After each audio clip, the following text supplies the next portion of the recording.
Um, yeah. So as far as objections, the holidays, hey, I'm not going to make a decision now. I don't like to buy anything today.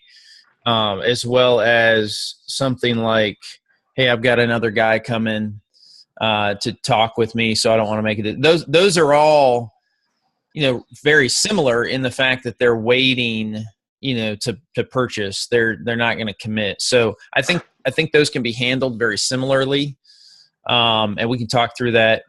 Elle, welcome. Glad you're here. Hey, hey, Looking stylish, man. I know it, right? Coming in hot in all these appointments. That's right, man. That's the way you sell is you come in hot. Yep. So Today. so we're going, you've got 7 appointments? Yes. And I'm going to book 4 more while I'm driving. Whew. Whew. All right. It's about to get hot in the bank account. That's what I'm talking about. Right. All right, good deal. So let's push through. Here's what I want to do. I want to do some role playing, and I want to pick out these specific objections, just kind of to get a fairly natural response when we're doing some of these objections. So I would say either Omar or Jeffrey, if you want to handle, I'm going to do the one where you can role play with me. You be the client. And we will first, what I want to do first is we can do either one. We can go through the holiday one or the I've got another agent.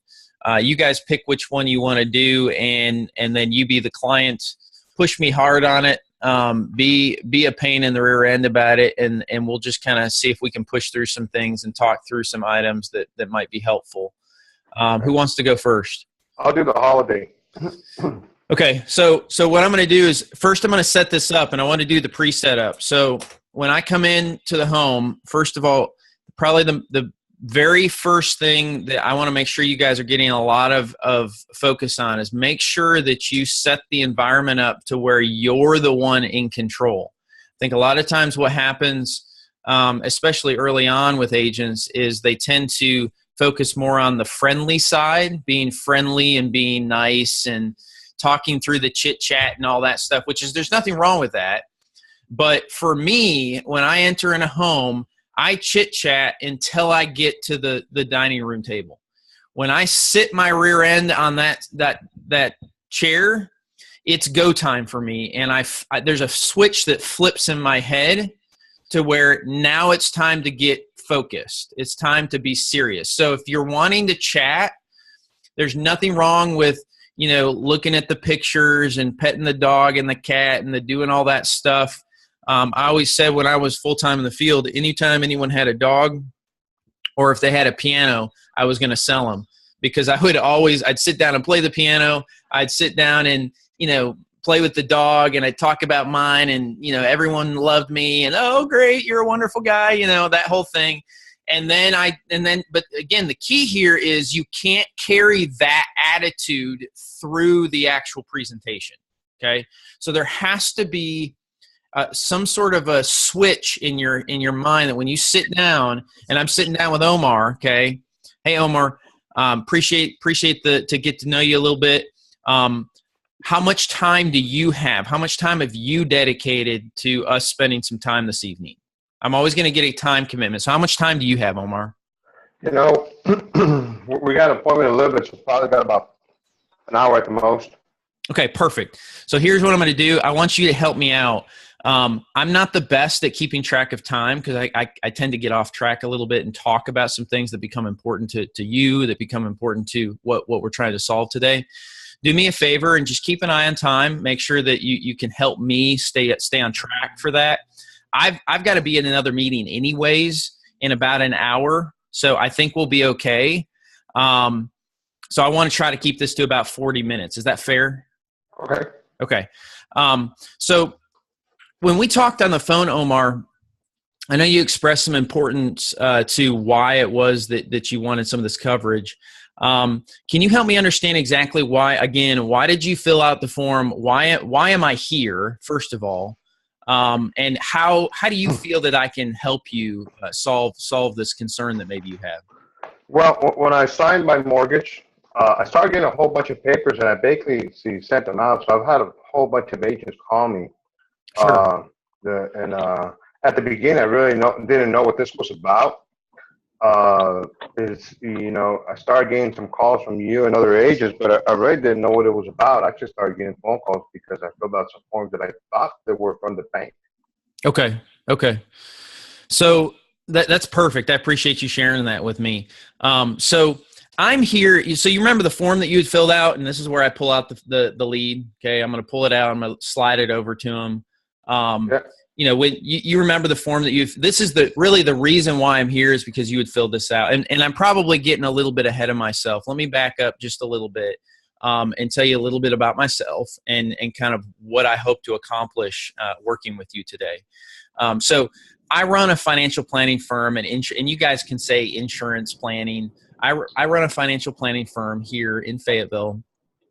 And we do all kinds of different things. We look at, insurance, we look at, people's investments, we look at financial planning. There's a plethora of things that we can do.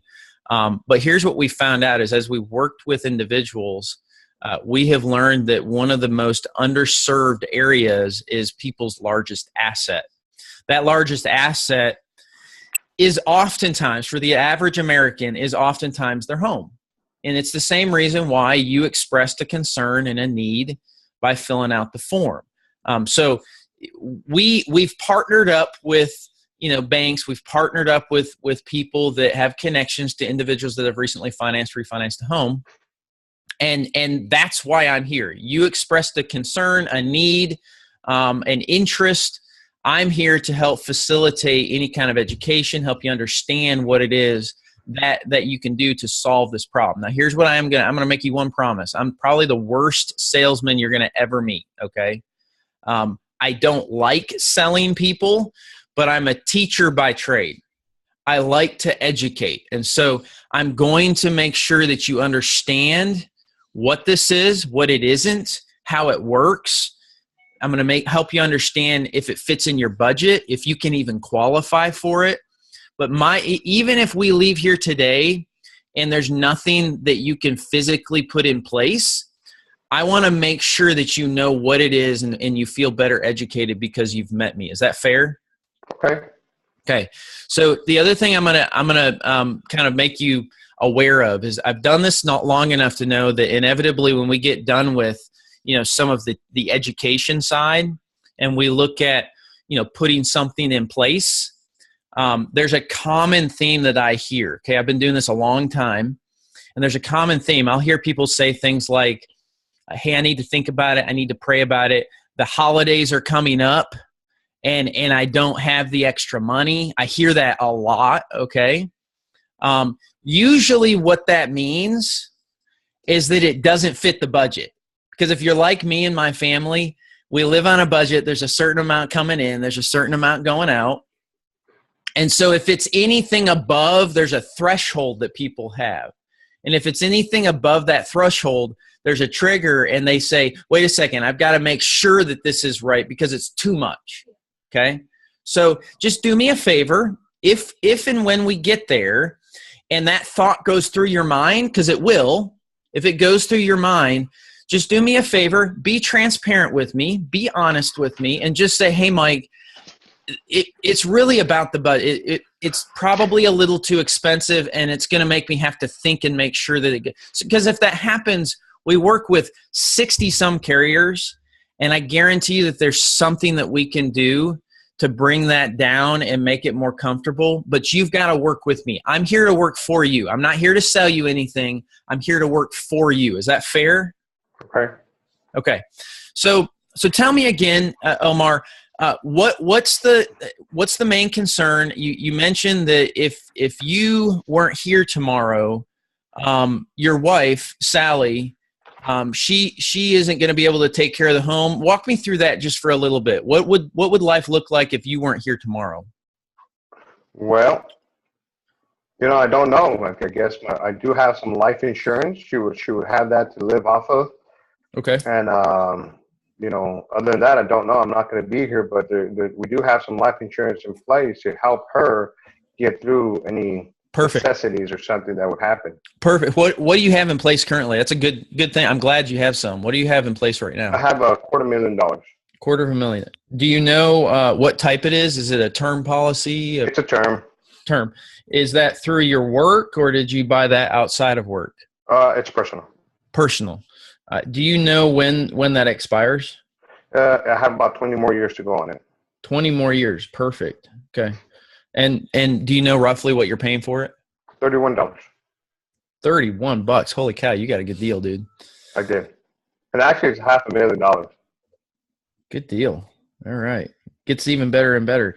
Do you want, as we're going through some of this, do you want me to include that in what we utilize to pay the home off, if that makes sense? Or is this just separate money to cover your income for your wife? You know, like I tell you, I don't know. This is new to me. Never heard about mortgage protection. Okay. I got this letter from the bank.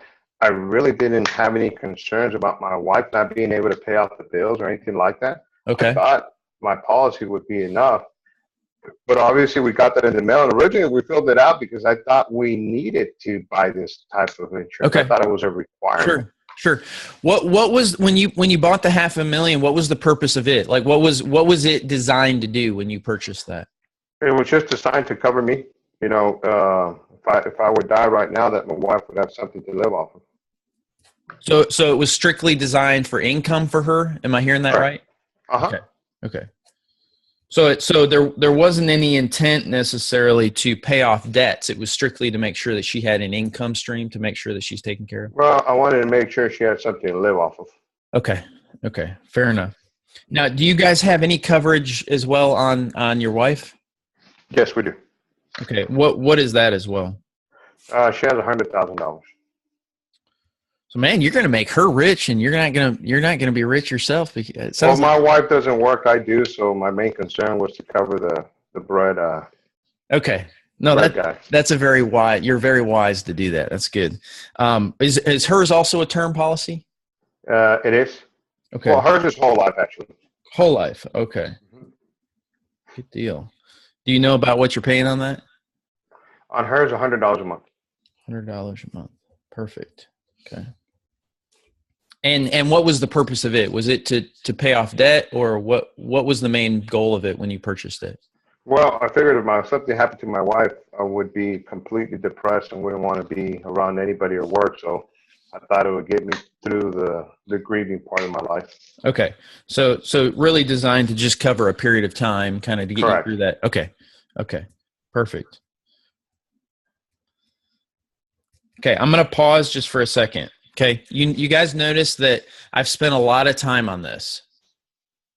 You have to spend time on digging into this, and you have to spend time. There's two things. You have to figure out why they purchased what they have, because you got to remember, guys, they didn't fill this form. Most of the time, people don't fill these forms out thinking I already have life insurance that's going to cover this problem. That's not what they usually think when they fill the form out. But you have to get to the underlying problem of why did you get the covers that you currently have? Because eventually, when you go through the presentation, you show them what it is, what it isn't, how it works, the cost, all that stuff. In their mind, at some point, they're going to make a decision to say, well, I already have coverage, or this is good to supplement what I already have. And you don't really know what direction they're going to go. If they go the direction of I already have coverage, you can come back. The only way that you can get past that is you can come back to the original conversation and say, well, wait a second, Omar. Maybe I misunderstood you at the beginning. I thought that the 500 that you currently have was designed for income, because if we go ahead and pay off $250,000 or $300,000 of a home, which we can do with it, it's your call, but the income's not going to be there. So you have to make a decision from an advisor standpoint. I'm going to tell you that's not what you should do. If you want my opinion, the wise decision is leave what you have in place, okay? Because you're gonna have to give up your wife having an income stream. So you have to dig into the details of why they have coverage, okay? And I know that wasn't the purpose of this particular. I know we're going to get into the holidays thing, But I want you guys to see how I'm setting this up and how I'm asking questions and how I'm digging into the details, okay? Now we're going to fast forward, and my presentation, you guys have seen my presentation, okay? Everything I've done so far is set up, moving into, I'm going to move right into, let me go through, let me explain to you some of the strategies that you guys have available. You guys have looked at a couple of these already. I'm going to already reinforce with them that they've made good decisions. I want them to understand that I think they've made a good decision. Buying some term insurance, great decision. Buying some whole life, great decision. By the way, there's a green flag that goes off in my head anytime someone has whole life. If they've bought it once, they're more likely to buy it again. They know the value of it. So just recognize that as someone that's helping an individual. So I'm going to fast forward now. We're going to do some role play. I'm going to go through. So I've already gone through my presentation. I'm not going to go through the entire presentation. That's not the purpose of this. And I'm going to go to the very end. We've done the 15 minutes explaining the option 1, option 2, option 3. I've gotten from you which option, Omar, are you do you like them? Which ones do you not like? First of all, the options: option 1, option 2, option 3. Which options, Omar, do you not like of those 3? Well, I'm only 40, so the option 3 really doesn't make any sense for me to just have a equity protector. Okay. It doesn't make any sense to me. Okay. I really like option 2 because if I outlive the term, at least I'll get some money back and I'll have something. But obviously, I don't know what's going to cost. What you're going to is exactly where everyone goes. Everyone lives on a budget, and that's exactly right. So a lot of times these options come down to cash flow. It often comes down to budget. So just do me a favor. What is if it makes sense, if we look at something and it makes sense and it fits in the budget, and you guys know your budget way more than I do, okay? So if it makes sense, what is your piece of cake number? What is the number that you could put towards this that, again, it makes sense. It's not going to be a big deal. I don't know what that is. If it's $10, if it's $50, if it's $100, I don't know what your piece of cake number is. But then I also want to know, what is your stretch number if it really makes sense and you guys got together, you and your wife had a family powwow, you sat down, you prioritized, you rearranged funds, you made sure, because this is super important, and that would probably take some time. What is that stretch number for you guys as well? What are those 2 numbers? Really haven't thought about it. We just haven't. Like I tell you, and I'll go back to the same thing. We didn't know about this insurance. We just kind of filled out the forms and we started getting calls. So we haven't even really discussed what our budget is or anything like that. So do you have any idea? I mean, sometimes $20, sometimes people throw out, I would imagine you guys go to a restaurant and eat, in the evening and put away $30, $40. Most people do anyways. And that's not a big deal. Is that something that resonates with you, or is $300 something that's like, wow, that's way out of, I would really have to think about that. Well, we wouldn't do something for $300. Perfect. Okay. So what's that piece of cake number, that number that, hey, again, if it makes sense, $50 is not a big deal. $75 is not a big deal. Well, I'm paying $31 right now for $500,000. Mm-hmm. So I don't know. You're going to have to tell me what is it that you're selling me and what's the price, again. And I'll go back to the same thing. I did not know I needed this, Sure. We set up the meeting because we filled out the forms. We thought we were going to get some information in the mail, say, hey, this is what the cost is. This is what you want to take it, sign up for it or not. We never thought we'd actually get an agent in here. So this is a privilege for you guys. It is, especially you're such a nice guy. I appreciate that. So here's I'm going to level with you. Here's the reality. Okay. You've mentioned several times, the cost of your $500,000, the 500,000 that you got. I'm 100% certain that someone came out, made you pee in a cup, take blood. They pricked you. They probably combed your medical records for that. And that probably happened. Is that a 30-year and you have 20 years left? Correct. Okay. So that was 10 years ago. And if memory serves me right, 10 years younger is better in insurance than 10 years older. So the reality of the situation is you got that coverage when you should have, when you're younger. Okay. You had someone come out. Do you remember having someone come out and? Yes. Yeah. So that's the wisest way to do it is often the most risky way to do it. And what I mean in the insurance world is as you get older, something might come up. There's more things that could happen. Okay. Something might come up, whatever that is. And so when we apply for something like this, there's two methods of applying. And there's a right way and a wrong way. I would not advise you to go through what we call fully underwritten. That's where they come out and they comb through everything. They make you, depending on the amount, they might even make you take an EKG exam. I mean, it's a very, very thorough process. Now, from what I understand, you're healthy. Okay. Right. So that could be a process we go through, but I wouldn't suggest you do it first. And here's why. Yes, it's going to be less expensive, but if they find anything at all, and I'll tell you a quick story about a couple of scenarios that happen. Anything at all, if they find it, they're going to permanently rate you, and literally your options are out of the door. That you can't go back. Okay, so the right process is to do what's called a simplified issued. It does cost more because they're not going to comb through your records like they would in a fully underwritten. Once we get that approved, then we come back and we rewrite the policy where a nurse comes out and takes care of you and looks at all the details. That would reduce the cost by probably half, okay? So that's the right process. And I had a client, let me tell you a quick story. I had a client actually in Tennessee, young guy, he's 32 years old, professional dancer. The guy is very, as you look at him, he's very healthy. And when we applied, we did the simplified issue first. He got approved, no big deal. The only big issue with him was he was a tobacco user.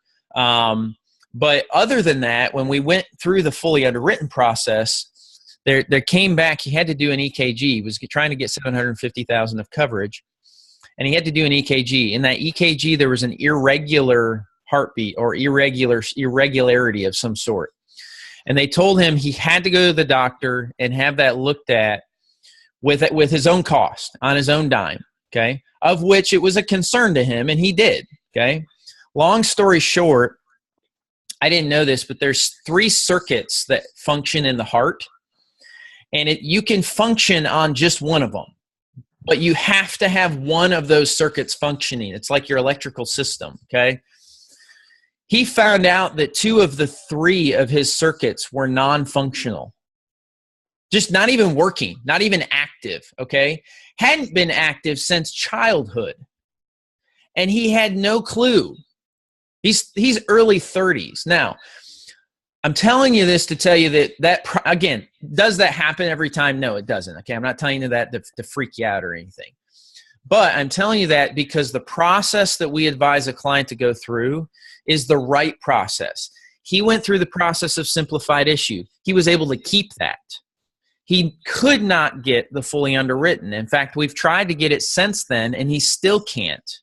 He's grateful. He has multiple times told me, Mike, thank you so much for putting me through this process because now at least I have coverage. So I know that you have some coverage that's inexpensive and you put it in place when you were young. That's great. I can't promise that 10 years later that we can have the same product and the same cost because of your age. So does that all make sense? It makes a lot of sense. Sorry, Mike. Look at this. No, you're point. fine. You're fine. So no, you're good. You're good. So I want you to know, and I'm going to pause here for a second. You see how I went through the process of explaining some of the pitfalls that I think a lot of our clients can go through. They go through the cheap side. They want to go through inexpensive. They've already got something inexpensive. That's their expectation, okay?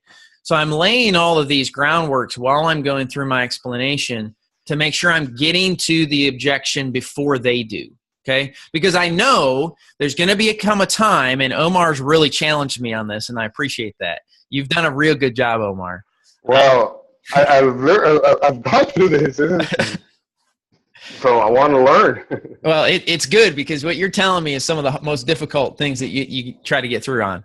So I'm telling you all this stuff, though, to let you know that the only way you can push through the only chance you have at pushing through a lot of these is to get to the objection first. I know there's going to come a time where Omar's going to say, my budget really is 75. Like, he's going to eventually let the cat out of the bag, eventually, because I'm going to start looking at cost, and he's going to start getting squirmy. He's going to start kind of, oh, no, that's, $150. That's not even something I want to look at. And so you've got, again, the reality is you got to explain the value.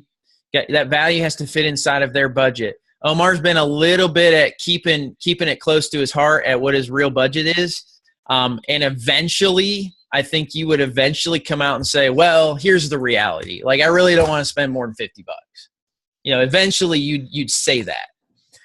And my point would be, okay, if you want to spend only $50, you're not going to get option 2.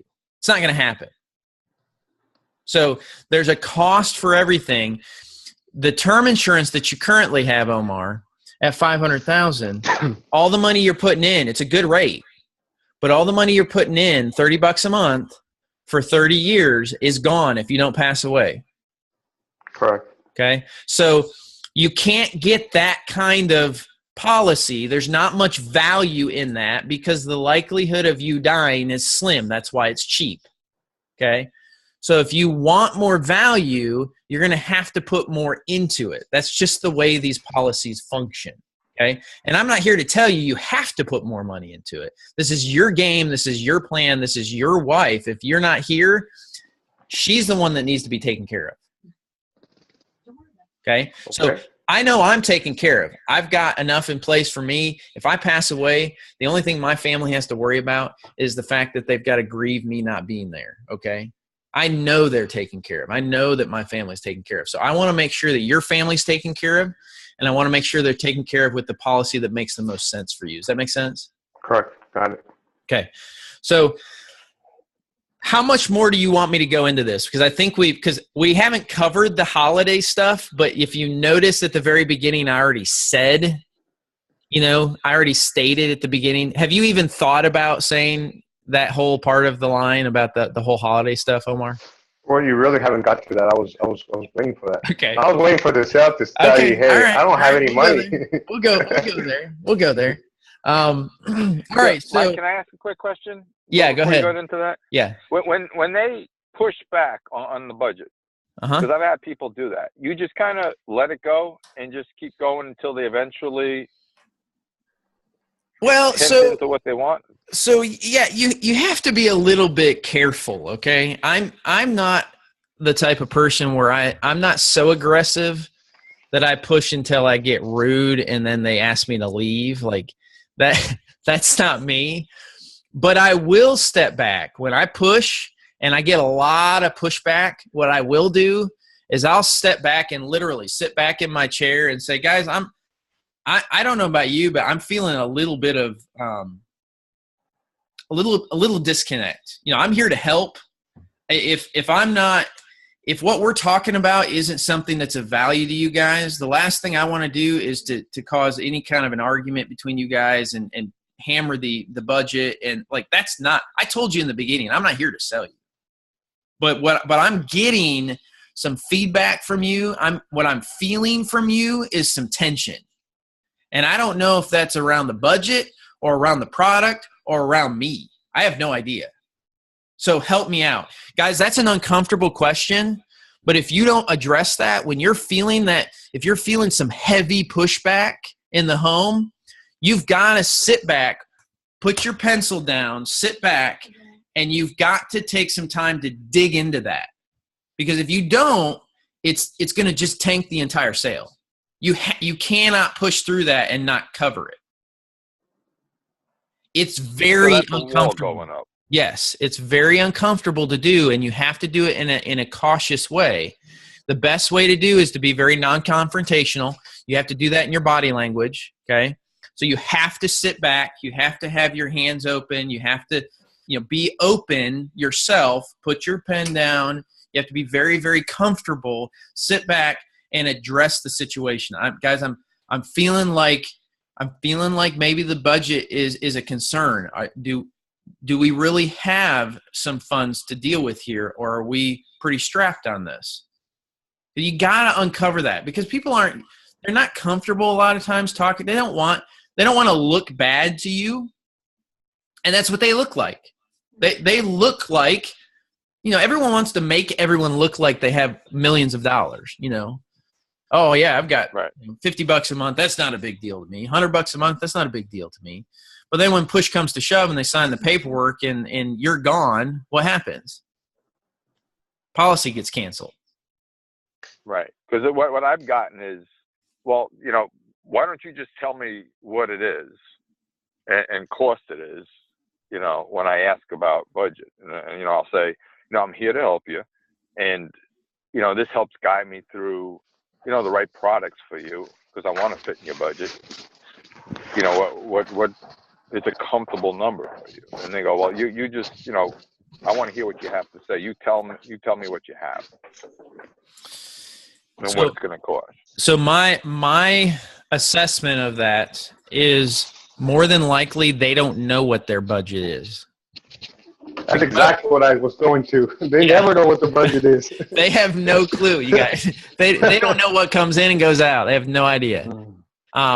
So that's probably why you're getting that is I don't know. And so they're going to make a quick assessment. How important is this? Does it make sense? And can we juggle this around and delay that payment and do this and do that in their head in order to kind of make that payment?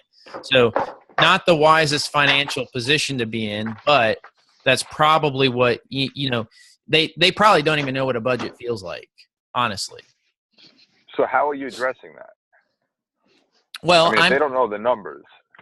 Well, I'm not going to all of a sudden revert over and try to form a budget for them. I'm definitely not going to do that. That's not my job.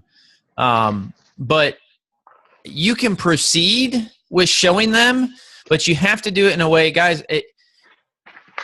If I'm going to show you what it looks like as far as the cost, what I got to have from you is you got to promise me that you're going to talk to me about that cost. Like, you have to help me understand how those numbers feel.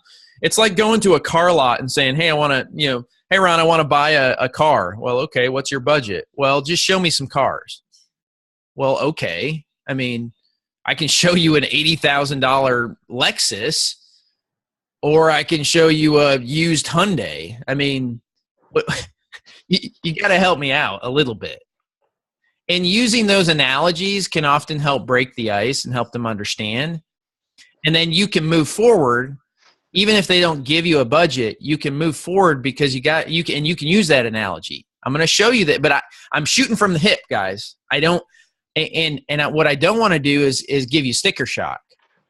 Because that, again, my goal is, number one, what did I tell you? Educate. My goal is to educate you and to help you guys get a coverage that makes sense in your budget. I don't know what your budget is, so I'm shooting from the hip. So you got to help me help you. And you have to have those conversations in a way where you're controlling the conversation. You're the advisor. You're the one that knows what's best for them. They don't. You don't have to, don't be cocky. Don't be egotistical about it. But you have to control the conversation. Don't let them kick you off your chair and get you uncomfortable. Don't let them make you you're the advisor. You're the one in control of the conversation. It's their life that isn't taken care of. Yours is. You have stuff in place. Your family's taken care of. Theirs isn't. You got to have that focus and mentality. Okay. And I see that a lot in meetings, in joint meetings that I've gone to. People will get thrown an odd question. It'll throw them off a little bit, and they'll get nervous. They'll get weird, body language changes, and they get uncomfortable. You guys, you're the advisor. Don't allow them to do that to you. You're the one that has to control that conversation. Okay. Thanks, Mike. So let's move in. We're going through budget. You know, let's say we've gotten to budget, Omar. We've kind of hammered out. You said number 2. You know, let's say we lock down something that happened to fit in the budget. Okay, let's say $100 a month. You wanted a return of premium. We were able to get that a 20-year return of premium. We weren't able to get the entire amount in place, but we've gone through all that. We've laid it all out. You've kind of gotten to the end. And we're now getting close to being able to take applications. And I want you to throw that holiday thing at me. Well, that sounds very good. You know, that's something we really, truly want to do. So I'm going to give you a call once the beginning of the year. I'll call you. I got your card. I got your information. You know, we're really, we got to go already. It's been about 40 minutes already. We're running late for our appointment. So I'll call you in about, right at the beginning of the new year. Hey, Omar, can I be frank with you? Yeah, sure. You sure? You're sure I can be very frank and transparent with you? You sure can. Okay. We appreciate you. You're very frank all the way. Here, I'm going to level with you. The reality is you're not going to call me. I've done this a long time. So you're calling me a liar? I'm just telling you the nature of the human, okay? No, but that's not me. If I say I'm going to call you, I am going to call you. Well, if that's the case, let's put it on the calendar. We can do that. That's fine. Sure. But I'm just letting – okay, let's do it. So that's the way I would address it. You see how I called you on the carpet, though? Okay? Because here's the reality, and I'm going to do it in a nice way, okay? Most people are not going to respond the way you just responded. Most people are going to say it's comical. I know it is. I come from an environment that we were taught to ask difficult questions and be very upfront. Yeah. You know, I live in a world that you got to be comfortable doing the uncomfortable. Yeah. Well, that response is uncomfortable, and the way you responded was also uncomfortable. Okay, but here's what I want you guys to remember: if you chuckle and if you laugh and if you, I would not ask that question. I would not say that until you got permission. You heard that. I was not going to go there until you said yes. You can be frank with me. Okay. When I get that permission, now everything's fair game. Because you can't get mad at me for saying, you said I could be frank with you. The reality is 99% of people mean well.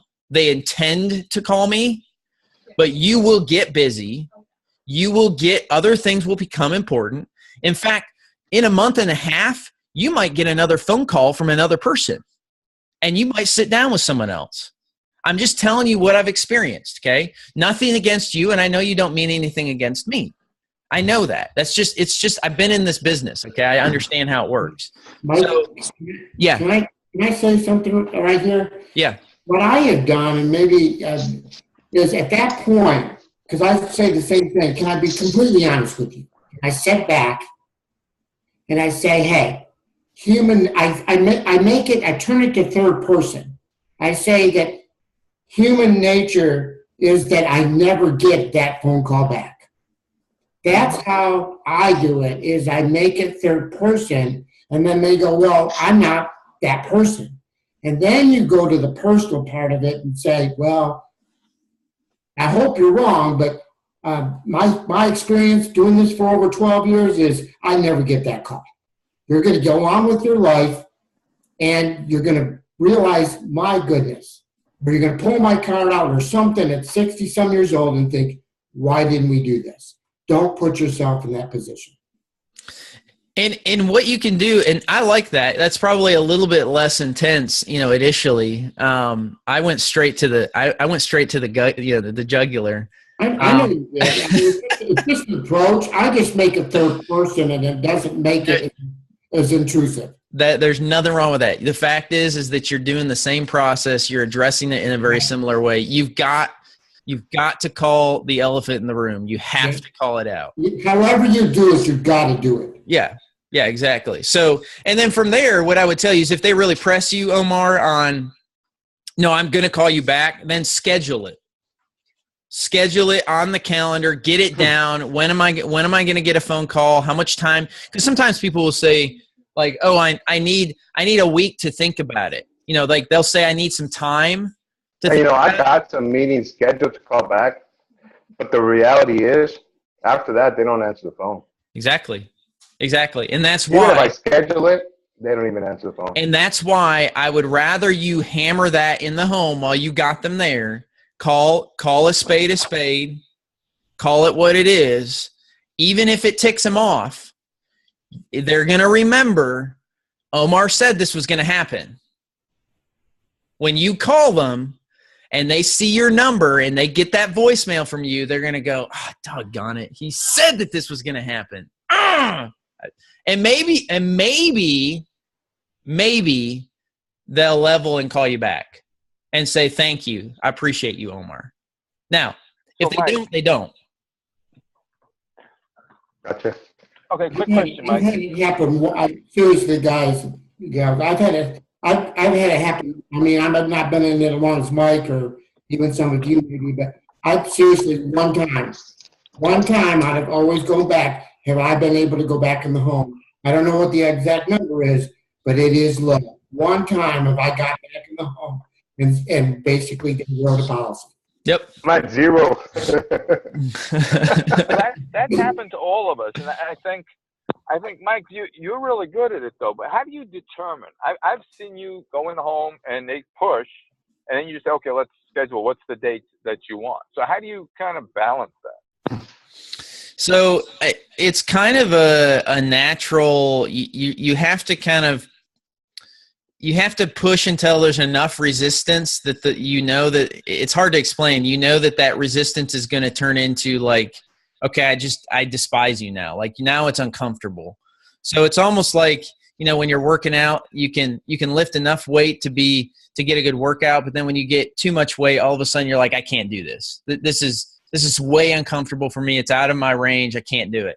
So you've got to be, and again, it's all about how, when I go into a home, and Ron, you've seen this, my setup in the very beginning is consultative. It's very, very educational. I'm here to help. All of that resonates from beginning to end when you sit down with me. So this is not new. They've had 45 minutes of this. I've got their best interest at heart. I'm talking to them in that way. I'm not selling them. I'm not trying to make them do something they're not comfortable with. But I am going to get their permission, and I'm going to advise them. Because if I see someone, and I'll tell them this, guys, what I see right now is that you're making a decision that isn't helping you. And I get it. It's a tough decision. I understand that. But I've been on the other side of people who haven't put this in place, passed away, and they've left their families with nothing. I've been there. I know what that feels like. A personal story right here is really, really good. Yep. Really, really. You got to know when to put those personal stories in. It's like taking them to the cliff and then walking away, and the strong wind comes and they go. It's not, you've not pushed them. You've not told them you got to jump. It's basically you take them to the cliff, you tell your personal story, bring that emotion back out, and then you're going to, a lot of times, I have gotten them right there. You're exactly right, Jeffrey. That's exactly right. Those personal stories are what often do it. You've got to connect it to their why. You've got to connect the personal story in. And yes, I have had, and if you do it right, here's the reality. I've done it to where I've done too much emotion, and some of you might have done this as well. If you get too much emotion in it, you oversell it. They commit to everything. They're like, oh, I'm going to buy it all. Like, $500 a month, and I know I can't afford it, but I'm going to do it anyways. And then you end up getting them calling back, canceling, lowering it down and all that stuff because they realize after the fact. So you've got to make sure that you're putting those personal stories in at the right time to connect them with their why, because your job is to help them make a good decision. That's your job, not to sell them, but to make a good decision. Now, that decision might be putting something in place. If I walk in, and I've only had this happen one time in my career, okay? I have told a guy I've sat down with, there's absolutely nothing I can do to help you. you have everything in place. Absolutely everything taken care of. Great job. You get to be the one person I get to tell the story about. Great job. And I couldn't help them. The reality is that you'll run into pretty much none like that. So help them make a decision. Help them understand that a yes and a no works. A maybe does not. Maybes will kill me. Okay, so when we're leaving this meeting, I need to know a yes or a no. If it's a yes, schedule a new meeting to come back and take care of it. If it's a no, great. When can I follow up with you? If it's a maybe, I can't do that because maybes in my book mean no. It's just the way it works. A maybe is going to be, it's not going to resolve itself. You're not going to do this. It's not important enough for you. And that's okay. Just tell me that. Just tell me it's not important, because the last thing I want to do is get a call from your spouse saying, hey, did so-and-so put that policy through? No, we didn't. That's the last thing I want to do. So you got to kind of sit on that emotion. You got to make sure that you get to all of that. Man, we're running out of time. Hopefully, we didn't get to I've got another agent coming. What else do we not need to cover on this? Did we get enough covered? Omar, did you get enough from this to feel like you can kind of implement some of that? I did. Perfect. Jeffrey, did you get some stuff as well to help in your situation? I know that you had the other situation with I've got another agent. Yeah, very helpful, Mike. Thank you. I think you, again, just body posture and personal stories are so critical in this situation. You're exactly right. Okay. What I want to do, we've got 4 minutes left. We'll have to kind of put here's the reality, guys. If you've got another agent showing up, whoever gets there last usually wins. Okay. So if you know another agent's coming, you have to get a promise from them that when please meet with them. That's fine. There's nothing wrong with them. If they push that and they want to meet with them, but just give me the common courtesy. I've been doing this a long time. I've got access to any carrier out there for the most part. Okay. So you're welcome to meet, but here's the reality of what I feel like you're probably going to have to decide on. Product, we can get any product that other guy can get. Okay. That's not a problem. What you need to decide is, who do you want to work with? That's what you need to decide. And really, while you're meeting with them, that's what I want you to be asking the question. Do I want to be working with this individual, or do I want to be working with Jeffrey or Omar or Karen?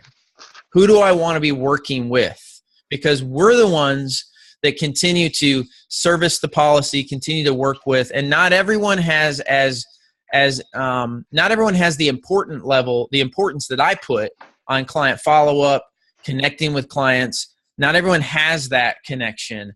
I feel like we do a good job of that, but that's what I want you to be thinking of when you do meet that person. That's the direction I would go, because you're pitting their process and the way they interact with what you're doing. And the reality is if that's the situation and they come back, you want them to come back because they want to work with you, not because your price is different. So that's the way I would approach that particular issue. Let me show real quick, and I want to do this just as a very quick. I know we don't have a ton of time left, so bear with me. I'm going to pull up the guide and just spend like 2 minutes. And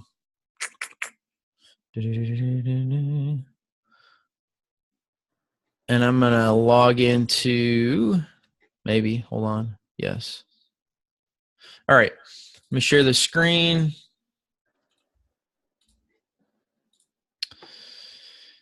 Can everyone see the screen I've got here? I'm hacking into Kevin Jerome's account just to show everyone. So here on the left side, I just want you guys to be aware of one thing. So the activity tracker on the dashboard itself, you can see, let's see. On the dashboard, you're going to see kind of a summary of items, and you're going to see a couple of people that have used it over the previous week. Okay, you guys are able to see whose input data where, and what it is. I just want to make some aware that you need to double check. You'll see here, Ron, I've got yours on the screen. There was a decimal that was tried to be put in on yours, Ron. That's what it looks like when it looks like you did $119,000 of premium, which is awesome. Don't think that's what you did, but that's what it looks like. Don't put decimals, guys. Do not put decimals. I'll show you how to record some of this. So if you go to the record activity, you've got to select the goal. Kevin is only in the full-time production goal. It's a common goal. If you wait, it'll give you kind of the months and the breakdown. So let's say if we're reporting in November, we're going to hit submit. Now, one thing that people get confused with, the submit button is only tied to finding the information. It is not tied to submitting the numbers. That is not tied to it. So here in week 3, if we were to go through and input the data, all you have to do is put in, you can click outside of it, it saves it. When there's a number next to it, it means it's saved. Okay? If you come down here and you put in premium and you do, let's say $1,500.25, okay? I want you to notice I put a decimal, it didn't recognize it. So and I understand that the box is small, it's hard to see it, I get that, okay? That's why I'm asking that you guys check when you click off, check and make sure this is correct. If it's correct here, when you come back here to the dashboard, it should show up. You should see it. So down here, it's actually, it was a different week. Kevin's should show up down here. This is where we were filling out. It was a different week. So 10/15/02, okay? So just do some double checking. Make sure that you put it in correctly. Make sure it shows up correctly. And if you're seeing any kind of issues or any nuances of it, items being doubled, not tallied correctly, you put it in, it's not working, I need you to send that information to me because, again, we constantly have developers working on it. We're tweaking it. We're adjusting it. But it's really a simple process. Once you know, all you got to do is record activity, find the section that you're recording. Some of you will have a personal goal and a common goal, which is totally fine. Make sure that you're searching for the right area. November, again, this should pull up the same data. I'm going to zero this out so that it doesn't screw up his numbers. Okay, and make sure you're putting it in for the right week, okay? So the week of 11, so you guys should be recording data here. You guys can do this during the week. You'll see some people on the dashboard are doing that. I'll give you an example. You don't have to wait till the end. Like for instance, Karen.